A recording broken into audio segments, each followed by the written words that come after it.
আসসালামু আলাইকুম। সম্মানিত ভিউয়ার্স, আশা করি ভালো আছেন। আজকে আপনাদের সামনে নিয়ে আসলাম হামের চিকিৎসার একটি কার্যকরী ওষুধ, যেটা আপনারা এই হাম চিকিৎসার ক্ষেত্রে ব্যবহার করলে ব্যাপক ফলাফল পাবেন এবং এই জটিলতা থেকে তাৎক্ষণিকভাবে মুক্তিও পাবেন। তো আর কথা না বাড়িয়ে আলোচনায় ফিরি। এটা হচ্ছে যে ডাক্তার রেকুইক কর্তৃক কম্বিনেশন ড্রপ নম্বর 64 নম্বর। এই 64 নম্বরটি হচ্ছে যে আপনাদের হামের চিকিৎসার ক্ষেত্রে ব্যাপকভাবে ব্যবহৃত এবং কার্যকরী একটি মেডিসিন। তো যাই হোক, এর উপাদানসমূহ যদি আমরা দেখি তাহলে দেওয়া আছে অ্যারাম ট্রাইফোলিয়াম আছে D3, বেলেডোনা D4, এটা থেকে ব্যবহার করা হয়েছে ফেরাম phosphoricum D8, mark soluble D8 আছে, পালসিটিলা D4 সংমিশ্রণে এই 64 নম্বর ড্রপটি তৈরি করা হয়েছে, যেগুলো হাম চিকিৎসার ক্ষেত্রে অত্যন্ত গুরুত্বপূর্ণ।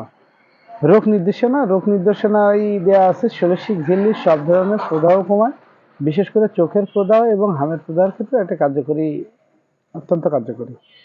তো যাই হোক, এবার কার্যপদ্ধতি আমরা যদি দেখি তাহলে দেখতে পাবো অরাম টাইপ আছে প্রদাহগ্রস্ত ষোলশিক ঝিল্লিতে জ্বালা ও সুচ ন্যায় ব্যথা অনুভব হয়, একই সাথে চোখে অস্বস্তি বোধ, ত্বকে ফুসকুড়ি দেখা দেয় ও হাম, এইগুলোর ক্ষেত্রে ভালো ফলাফল দেখা দেয়। তারপরে আছে বেলেডোনা, তরুণ প্রদাহ, জ্বর, মাথায় রক্তাধিক্য, ষোলশিক ঝিল্লি শুষ্ক হয়ে ওঠে, বিশেষ করে শ্বাসতন্ত্রের উপরিভাগ আক্রান্ত হয়, এই ধরনের সমস্যায় বেলেডোনা ভালো ফলাফল দেয়।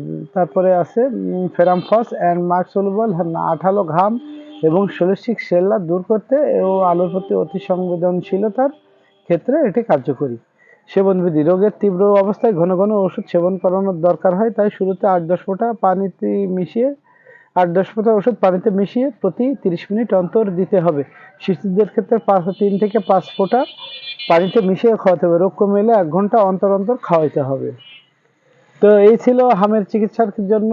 আর 64 নম্বর 62 নম্বর নিয়ে আলোচনা। আপনারা যারা এই হামের সমস্যায় ভুগতেছেন বা আপনাদের পরিবারে কেউ এই হামের সমস্যায় ভুগতেছেন, তারা দয়া করে এটা ব্যবহার করে দেখতে পারেন। আশা করা যায় যে আপনারা কার্যকরভাবে এটা থেকে মুক্তি পাবেন। তো এই ছিল আজকের আলোচনা। দয়া করে আমাদের এই আলোচনা ভালো লাগলে এই লাইক শেয়ার করে দিবেন। পাশাপাশি যারা ইউটিউবে আমাদের ভিডিওগুলো দেখেন, দয়া করে ওই ইউটিউবে গিয়ে বাংলায় সারা হোমিও ওষুধালয় লিখে সার্চ দিলে আমাদের চ্যানেলটি পেয়ে যাবেন। দয়া করে সাবস্ক্রাইব করে রাখুন, পরবর্তীতে এই ধরনের ভিডিও সবার আগে আপনারা পেয়ে যাবেন। তো এই ছিল আজকের আলোচনা। ভালো থাকবেন সবাই। আসসালামু আলাইকুম।